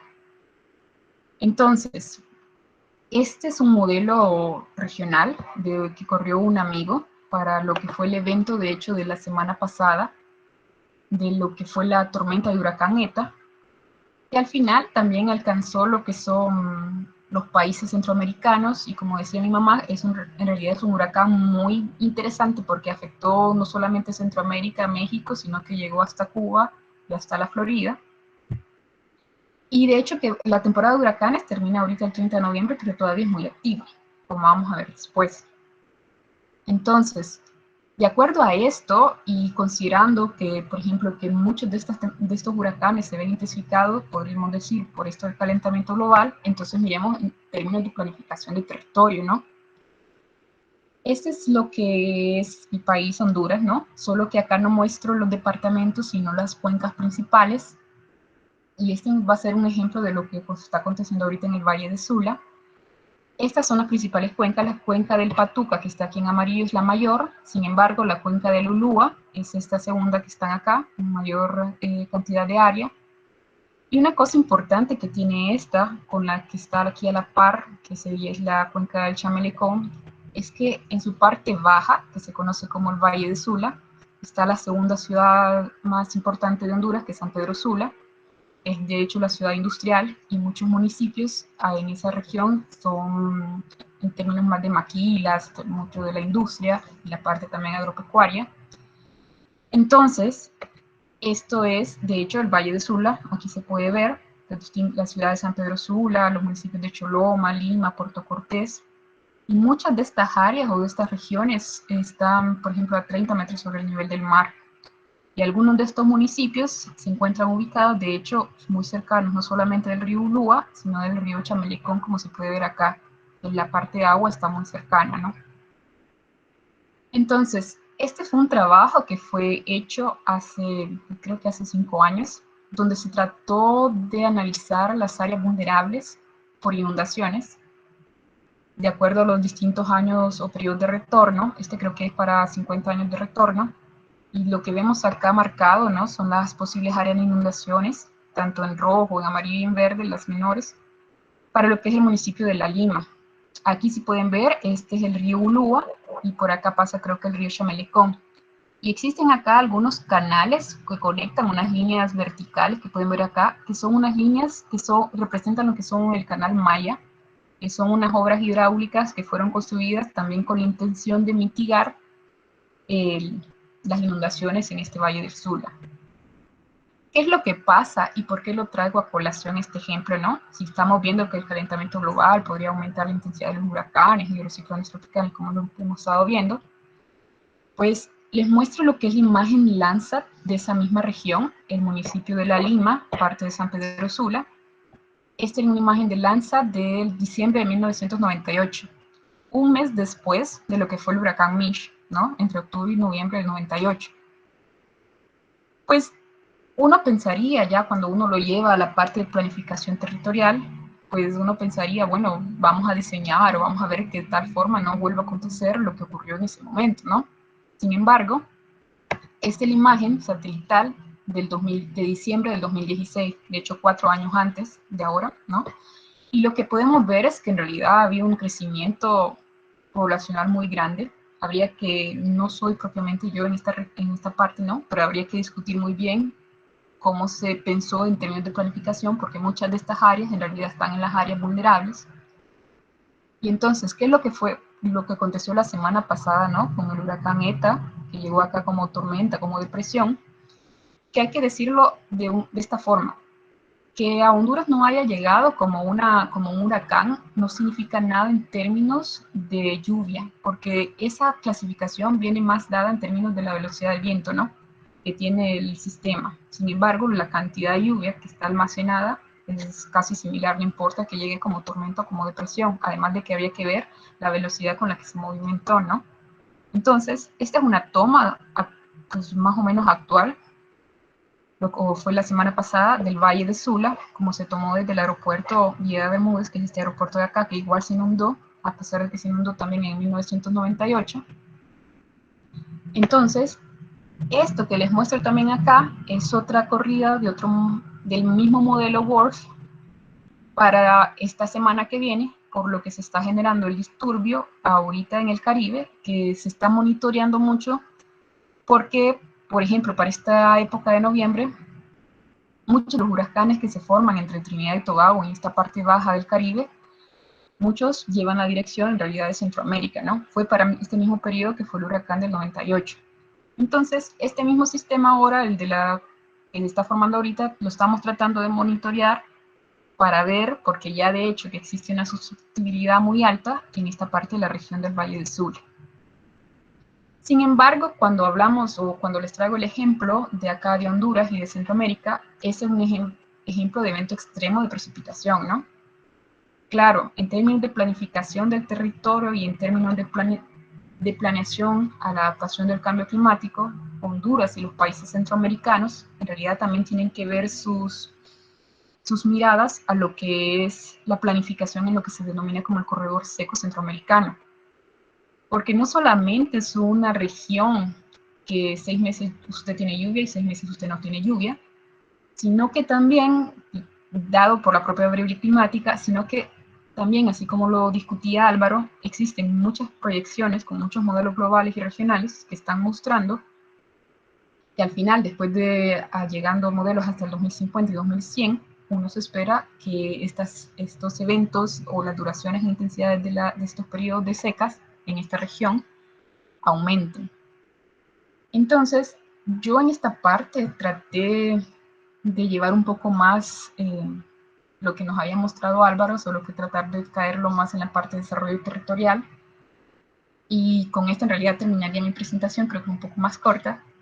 Y solo dejarlos también o presentarles, tomarme la atribución acá de presentarles también un espacio que fue formulado, de hecho por mi hermana y con otros colaboradores latinoamericanos, que es un espacio digital, que es también en eso, en la temática de hacer y de abrir apertura para que la gente discuta todas estas temáticas, ¿no? Todos estos temas, y empezamos con un concurso, de hecho, para estudiantes de pregrado. Ustedes están invitados de distintas universidades latinoamericanas para hacer un pequeño ensayo en términos y discutir alguna problemática o alguna cosa que tenga que ver con el término, con los conceptos de territorio y esto. Yo creo que lo hice un poco más corto, Wilmar, pero es muy complejo aparte. Muy bien, muchas gracias por tu presentación tan interesante. La idea ahorita es abrir un espacio de preguntas. Gracias a Álvaro y a Irma por la presentación que nos trajeron hoy. Creo que nos dan un poco esa apertura a lo que es lo interesante y lo importante que es el estudio de los impactos del cambio climático y la complejidad que hay sobre el territorio para abordarlos, ¿sí? Entonces, pues hay unas preguntas que han realizado aquí en el chat algunos de los asistentes. Habían dos que dicen, si bien el CO2 es un gas de efecto invernadero, el metano emitido por el ganado de ese casi no se habla. Es un comentario como a modo de pregunta, creería yo que están preguntando el por qué no se habla casi de ese gas de efecto invernadero. Y la otra es, ¿existe algún tipo de compromiso por parte de los ingenios para disminuir sus quemas? Estas aportan al cambio climático. Bueno, podríamos ver esas dos y luego ver otras dos que veo en el chat. Álvaro, Irma. A ver. Álvaro no saca un micrófono. Álvaro, tienes apagado el micrófono. Pues en relación a la pregunta que hace Paulina Betancourt, de que el metano emitido por el ganado casi no se habla, pero lo que pasa es que el mayor aporte al efecto invernadero lo hace el dióxido de carbono. Y ya simular, intentar meter el metano, óxido nitroso, que son los gases de efecto invernadero que vienen de la agricultura, de la producción pecuaria, ya es mucho más complejo meterlos en un modelo, sabiendo que como tal el boom, por decirlo así, el desarrollo de los modelos viene desde 1976. Es decir, ellos podrían simular el efecto del metano en cambio climático, pero por efectos de demanda computacional, por efectos de experimento, de falta de conocimiento también, ese tipo de estudio no se había hecho, pero en realidad sí existen esos estudios. Esos estudios están enfocados básicamente en las regiones donde hay agricultura y producción pecuaria intensa, por decirlo así, donde hay gran producción de carne, de leche, de vaca, de carne de otros diferentes ruminantes, como son las cabras, las ovejas, los venados, los búfalos, entre otros. Mi respuesta es que los estudios sí los hay, solo que hay que enfocarse en las áreas donde la actividad pecuaria y agricultura son intensas porque en realidad ahí es que hay dinero para hacer los estudios y el efecto de estos gases de efecto invernadero como son el óxido nitroso, el metano y el dióxido de carbono, no tanto el dióxido de carbono, pero el óxido nitroso, sí los hay, pero son muy difíciles de manejar dentro de un modelo o tratar de hacer un estudio con ellos. Pero como tal, el boom ocurrió a partir del 2000, que ya los científicos intentaron meter estas partes o estos efectos en los modelos como tal. No sé si te responde la pregunta, Pauli. Vale. Irma, ¿tendrías algo para agregar o abrimos la otra pregunta? Repito la otra pregunta. Dice que si existe algún tipo de compromiso por parte de los ingenios para disminuir sus quemas. Estas aportan al cambio climático. Respecto a las quemas. Pues yo respondo eso porque pues no conozco muy bien el tema y la política que hay ahora en los ingenios, pero sé que los ingenios están, principalmente Semicaña está realizando varios estudios para intentar aprovechar lo que queda después de que se corta la caña, para evitar este tipo de aporte hacia la atmósfera, estos miles de toneladas que son arrojadas a la atmósfera. Los hay, pero en ese momento no tengo clara la política de los diferentes ingenios que están alrededor del Valle del Cauca. Gracias, Álvaro. Habían otros dos, bueno, una pregunta realmente que si hay, ¿y qué del exceso de plástico en los océanos? El plástico es conductor de calor y las excesivas cantidades de este material ayudan a producir calentamiento global.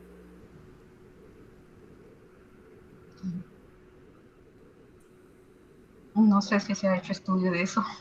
Sí, no, tampoco sabría directamente cuál es el Buenos días. Respecto al plástico. Hola, buenos días, Flor Lili. Yo hice esta pregunta con base en un programa que vi de que en el mar existen unas islas impresionantemente grandes de puro plástico. Entonces yo pienso, un área tan grande de plástico en el mar que está al aire libre, como se dice, está absorbiendo cantidades de calor del sol. Ahora con ese problema que tenemos con la capa de ozono, me imagino que el plástico, que es conductor de calor, deberá absorber también todos esos rayos y ayudar a producir el calentamiento global, creo yo, ¿no? ¿Ustedes que son los expertos? Habría... Álvaro. Responde tú.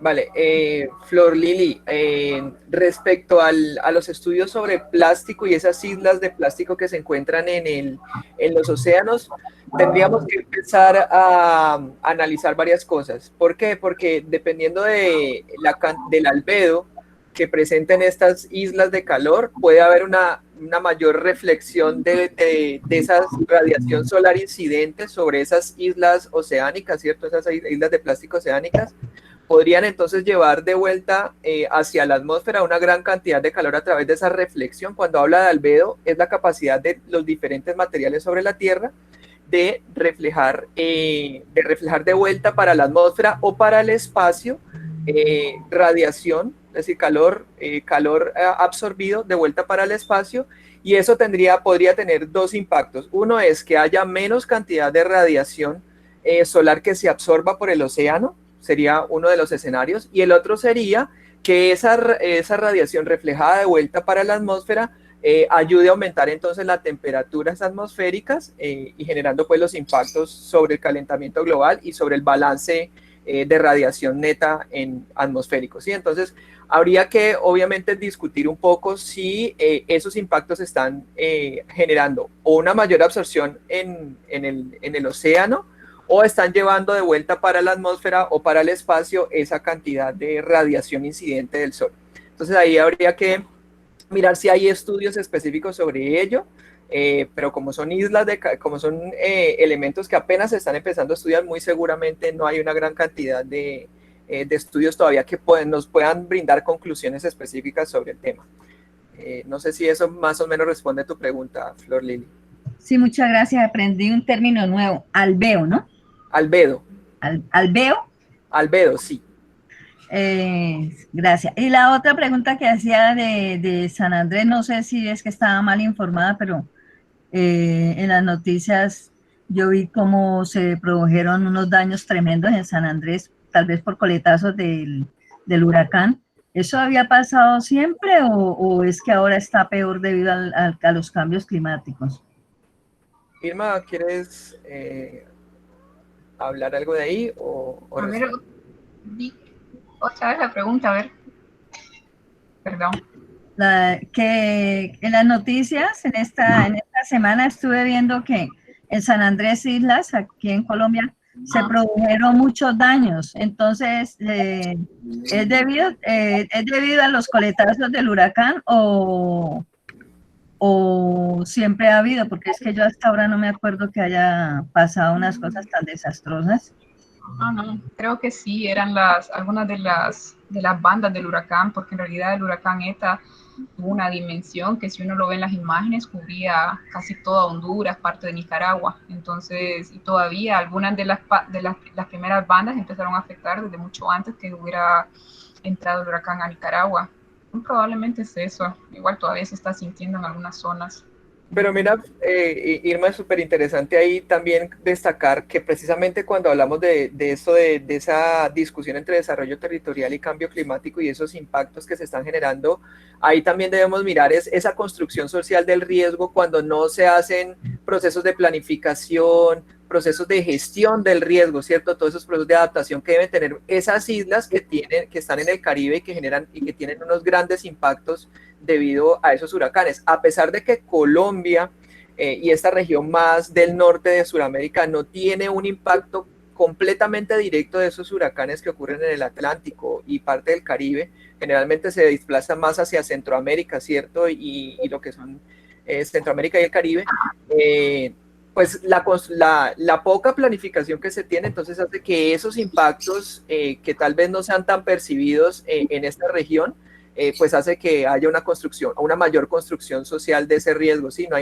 Hay poca planificación y eso hace que cuando ocurran esos huracanes o esos eventos que no ocurren muy frecuentemente en la región, pues hace que los impactos sean mayores sobre esos territorios.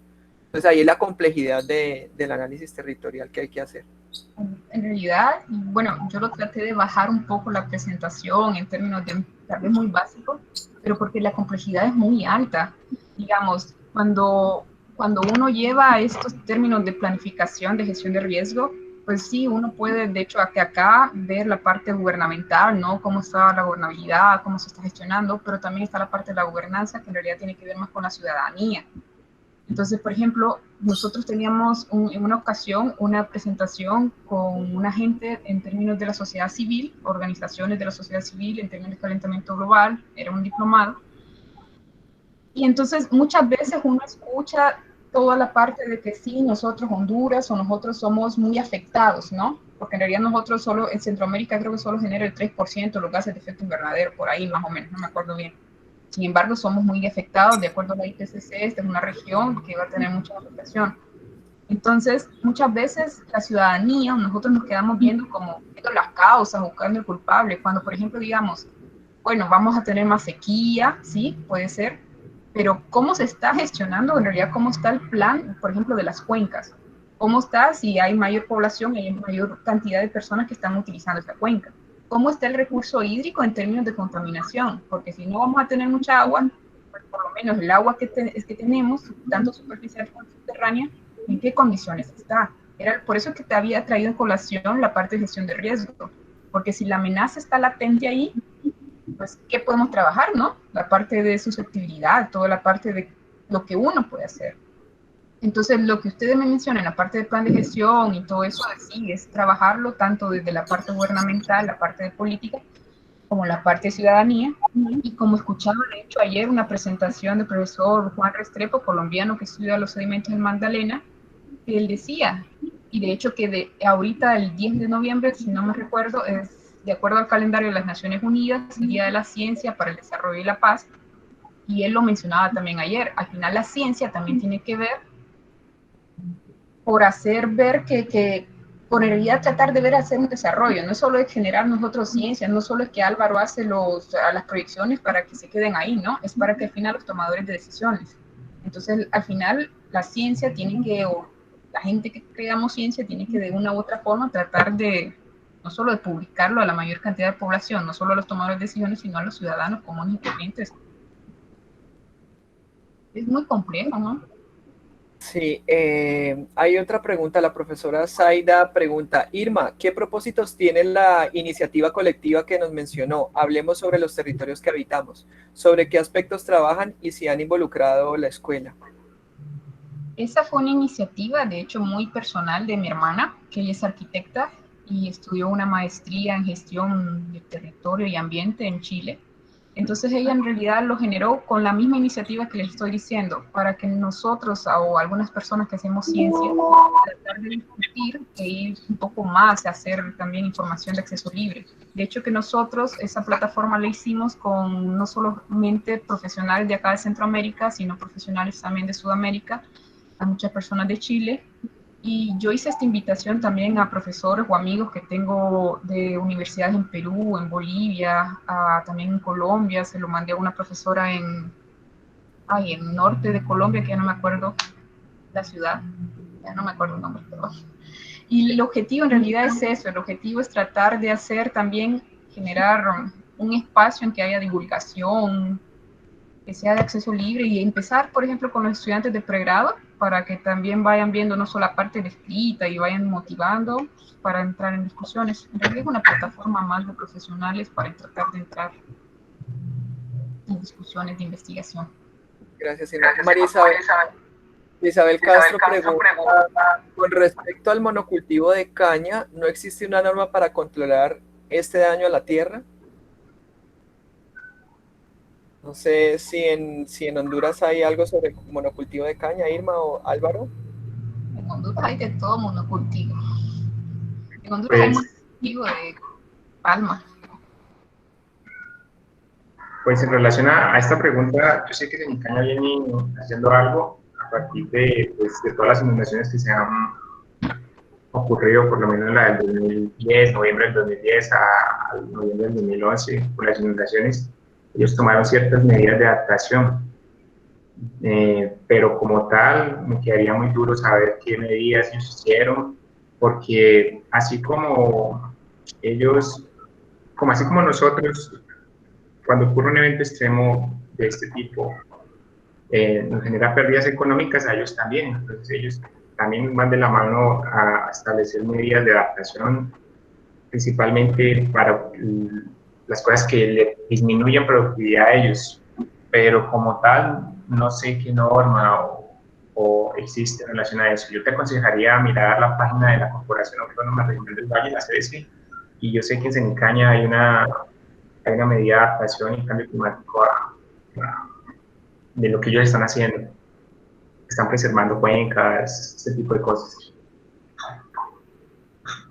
Muchísimas gracias por la respuesta. Es triste porque aquí en Palmira, estoy hablando de hace unos 45 años, habían cultivos variados. Yo recuerdo cuando era niña íbamos caminando, de algodón, millo, maíz, se cultivaban muchas cosas, muchos árboles frutales, aún los hay, pero ahora manda la parada de la caña de azúcar. Y esos sembrados que también eran buenos y generaban más frescura en nuestra ciudad, pues se cambiaron solo por caña, porque es más rentable. Es triste ese daño a nuestra tierra.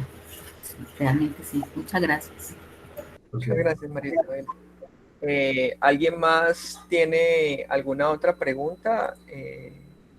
Yo miro aquí el chat. No, creo que eran esas las preguntas.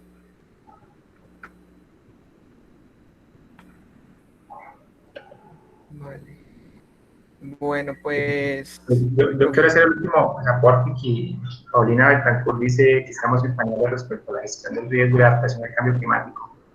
Yo pienso que pues no estamos en pañales, solo que es un tema nuevo, así como ustedes vieron la parte de, por ejemplo, decirlo así, el COVID. Nosotros no estábamos preparados para el COVID, para afrontar el COVID, pero fue a medida que fue pasando, nosotros nos fuimos adaptando. Pocos países están haciendo cosas con relación al cambio climático, principalmente porque hace falta mano de obra. Entonces, mi consejo allí es a Paulín, si tiene ganas de investigar cambio climático, adaptación en relación a políticas públicas, entre otros, es un camino donde hay bastante tela para cortar y nos iría a ayudar muchísimo en esta área. Sí, yo creo que ya hace será que Álvaro, unas décadas, bueno, las últimas décadas realmente es que se viene hablando con mayor profundidad sobre lo que es el cambio climático y la complejidad también de hacer todas esas proyecciones. Irma, alguna vez lo discutíamos sobre esa complejidad que hay de hacer esas proyecciones, cuál es la incertidumbre que se le coloca al clima. Lo hablaba también en el curso con mis estudiantes del curso de eventos climáticos extremos, sobre la gran complejidad que hay sobre estudiar el clima y cómo hacer esas proyecciones y realmente cómo quitarle la incertidumbre a ello para poder luego aplicar eso a esos procesos de planificación del territorio, gestión del riesgo y todos esos elementos que se plantean sobre el espacio geográfico. Entonces, sí, realmente se está empezando a ver que el tema ha cogido muchísima más fuerza, empiezan a haber una gran cantidad de nuevos trabajos e investigaciones enfocadas sobre la temática, intentando realmente responder a esas nuevas necesidades que nos impone el cambio climático y sus consecuencias. Entonces, pues bueno, si no hay alguna otra pregunta o alguien que quiera hacer alguna otra reflexión respecto al seminario de hoy, profesora Zaida. Juan Camilo nos pregunta, Juan Camilo Velasco dice, buenos días, mi pregunta es, ¿qué efectos podría tener el cambio climático en el comportamiento humano?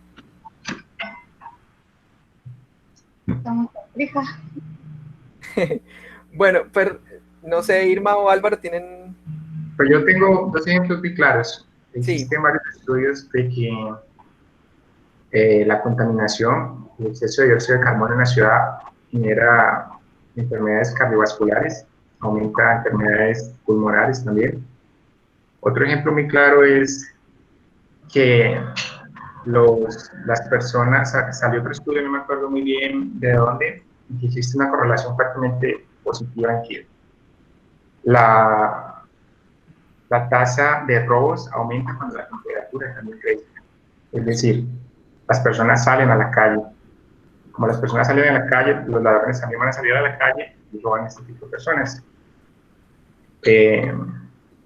Esos dos serían los estudios, y otro es la disminución de productividad en el trabajo cuando la persona siente mucho calor.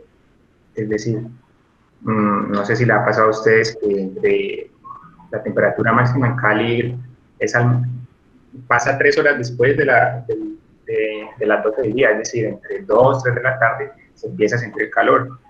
Y eso genera una cierta desconformidad, sueño, pereza, pero es por efecto de las altas temperaturas. Básicamente esos serían mis 3 ejemplos. Solo aportando para Álvaro, en realidad sí existen, lo que decía Álvaro, estudios en términos de aumento de temperatura, pero también, por ejemplo, los países europeos, cuando tienen mayores, en la parte de hecho del invierno, cuando empieza el otoño-invierno, ellos están más propensos a tasas de depresión, ¿no? Por la falta de sol, y también de hecho que si aumentan estos periodos, dado por los cambios climáticos, también se espera que existan otros, si ya lo vemos en el tipo de comportamiento, ¿no? Si eso se refiere a la pregunta. Vale. Gracias, Juan Camilo, por la pregunta. ¿Alguna otra inquietud, pregunta de los asistentes?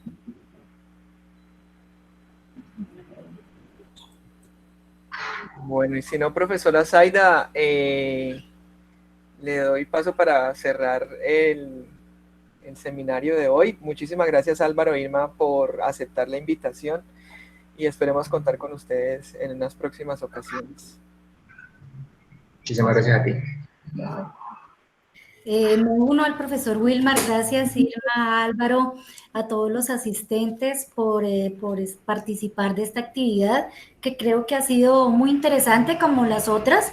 Hemos tocado diversidad de temas que nos han permitido como ver desde diferentes miradas esto del territorio, de la gestión del territorio, de los aspectos que tienen que ver en este campo, que no son solo físicos, sino sociales, culturales, económicos, entonces aquí pedagógicos, educativos, ¿sí? Que es como lo que nos ha dado la oportunidad, por ejemplo, la sesión de hoy, de poder ver iniciativas, trabajos, estudios sobre este tema tan importante, por supuesto, relevar su importancia cada vez más, pero también nos muestra como todo un campo de acción que hay que seguir desarrollando y trabajar, que es también el de la acción, ¿no? Entonces, como iniciativas también como estas que nos presenta la profesora Irma, para darnos cuenta que las iniciativas no solo tienen que venir desde los sectores oficiales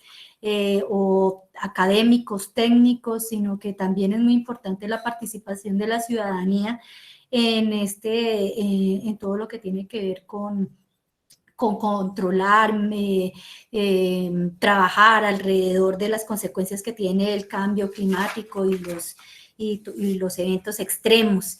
Entonces, y también nuestra participación en ellos y además, y asimismo, pues también ajustar nuestras propias cuestiones personales, a dar un aporte también a mitigar y trabajar sobre estas problemáticas tan amplias. A veces pedimos las soluciones solo de afuera, que son muy importantes. Hay que presionar por toda esa gestión pertinente, pero también tenemos que actuar desde lo local, ¿no? Entonces, esto que nos muestran los profesores, pues son como ejemplos desde esos diversos ámbitos.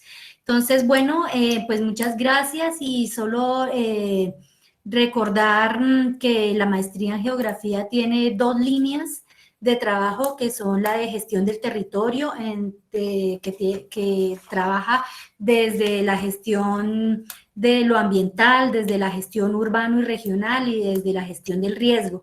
Y la línea de educación geográfica, que trabaja geografía y educación escolar y universitaria y geografía y ciudadanía. Entonces, bueno, seguimos con el grupo también Territorios, trabajando todas estas aristas que tienen que ver con el trabajo que hace la geografía, más allá de la academia también, como con un enfoque social. Entonces, muchísimas gracias por su compañía, por estar con nosotros hoy, y pues con eso yo cierro, profesor Wilmar, si hay algo más. Gracias. No, profe, sí está bien. Muchísimas gracias a todos por participar y esperemos vernos en la próxima sesión del seminario permanente del grupo profesora Zaida y los demás. Hasta luego. Bueno, Todo esto queda grabado y se colgará en el canal de YouTube, que ahí está en el chat por si alguien lo quiere también consultar. Gracias.